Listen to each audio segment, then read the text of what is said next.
Hi అండి. ఈ ఇల్లు మనకి మేడ్చల్‌లో ఉంది. KLR venture phase 2 133 square yards G+2 with penthouse 5 years old.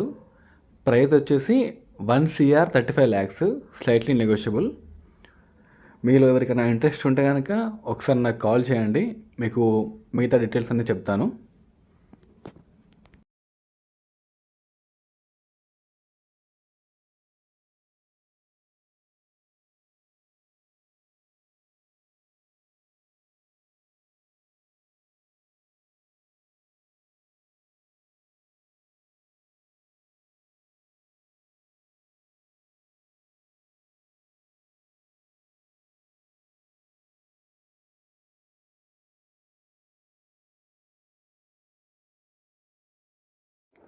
Thank you for watching.